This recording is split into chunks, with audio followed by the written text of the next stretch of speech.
Around 5,000 people have climbed to the highest point on Earth, but only a handful of the brave have ever reached the deepest.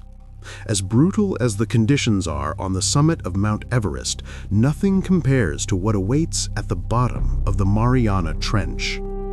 Here, eternal darkness reigns.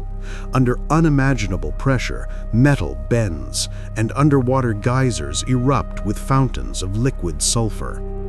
We will talk about the people who chose to descend into this nightmare a little later. For now, let's look at the path a human must take to reach record-breaking depths. 40 meters is the maximum depth reached by pearl divers and amateur scuba divers. From the surface down to 200 meters lies the habitat of nearly 90% of all ocean life. At this depth, sunlight can still penetrate the water, creating the conditions needed for phytoplankton to grow. This biomass feeds countless tiny crustaceans, which in turn become food for fish. 332 meters is the record depth achieved using scuba gear. From 200 to 1,000 meters begins the twilight zone. Less than 1% of sunlight reaches this region, yet its inhabitants have learned to produce their own light. They use bioluminescent chemical reactions to attract prey or scare away predators. 565 meters is the maximum diving depth of the emperor penguin. At such depths, photosynthesis is no longer possible, so nothing grows here, but fish can still be found. Many of them descend into the darkness to escape predators. At 1,000 meters, sunlight disappears completely. At 1,027 meters lies the record depth reached by a military submarine. Down to this level live siphonophores, close relatives of jellyfish. They exist as colonies attached along a long tube that serves as a shared digestive system. When an unwary fish, drawn in by a bright glow, swims too close, the siphonophore fires poisonous needles, and the victim becomes a meal for the entire colony. Beyond 1 kilometer deep begins the midnight zone, a realm of total darkness. Food here is scarce. Deep-sea creatures are forced to conserve every bit of energy. Most living organisms do not actively hunt. Instead, they drift, collecting what is known as marine snow, tiny particles that settle from above, the remains of dead fish, fragments of plants, fecal matter, dust, and sand. At 2,200 meters, giant squids live, sometimes engaging in titanic battles with sperm whales that dive to these depths. At 4,500 meters, you can encounter the anglerfish. To its victims, the glowing lure looks like a juicy, wriggling worm, but in reality, it is a colony of luminous bacteria inside a growth extending from the anglerfish's body. At 6,100 meters, internet cables are laid along the ocean floor. More than 99% of the ocean has depths reaching around 6,000 meters. To go even deeper, one must look for cracks in tectonic plates. When they collide, they form underwater volcanoes, plateaus, and trenches. This is how the Mariana Trench was created. It lies south of Japan and stretches for 2,550 kilometers in length and about 60 kilometers in width, shaped like a crescent.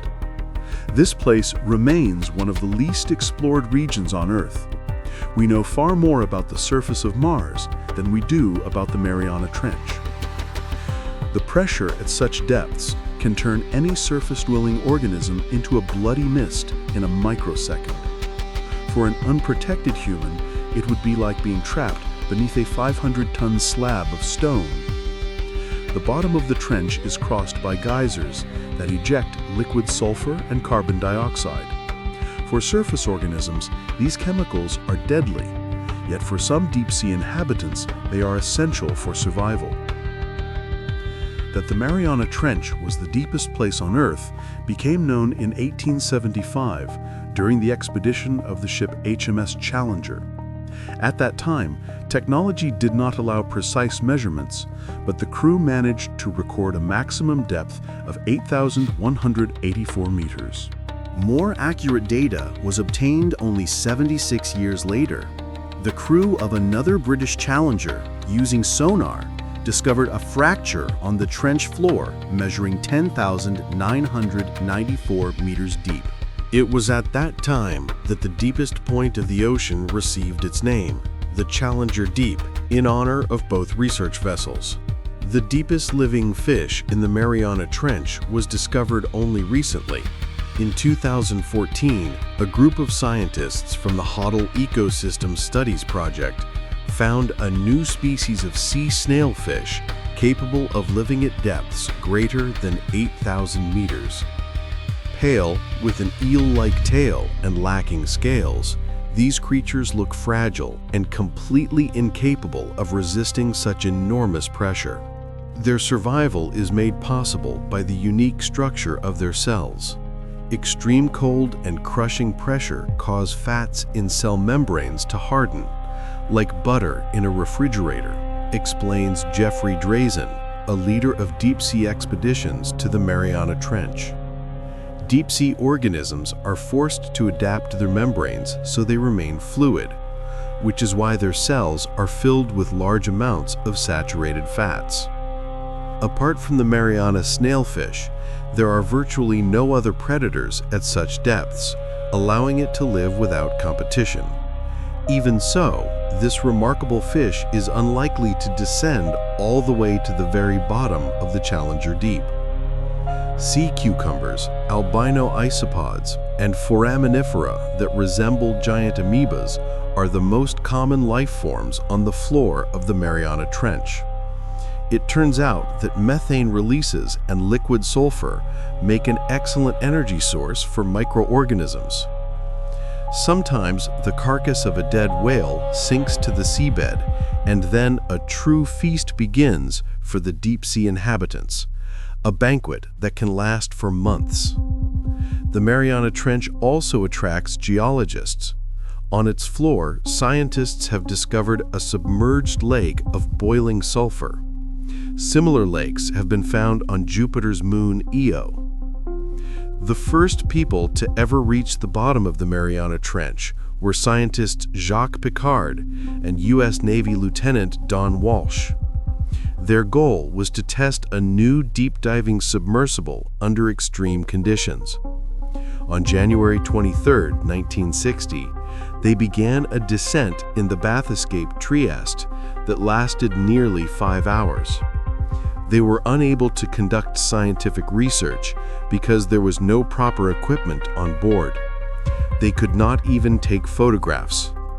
After reaching the bottom, Trieste stirred up so much sediment that it was impossible to see anything through the viewing window. But Piccard and Walsh returned with a crucial discovery. Life truly exists at a depth of 11 kilometers. Jacques Piccard claimed that he saw a ribbonfish inside the Challenger Deep. Modern scientists consider this unlikely and believe what he actually saw was a sea cucumber. Another discovery proved to be just as important. Jacques managed to disprove the widespread belief at that time that there was no upward movement of water at extreme depths. Because of this earlier assumption, nuclear powers had even considered using the Mariana Trench as an ideal dumping ground for radioactive waste. Thankfully, thanks to these two explorers, the Pacific Ocean was spared from radioactive contamination. The descent of the submersible lasted 5 hours, but Piccard and Walsh spent only 20 minutes on the seafloor. During that short time, the enormous pressure damaged the batteries, the sonar system, and several engines, and a crack appeared in one of the viewports.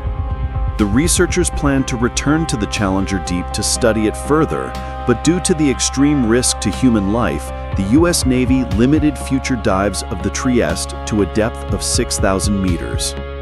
It took half a century for another attempt.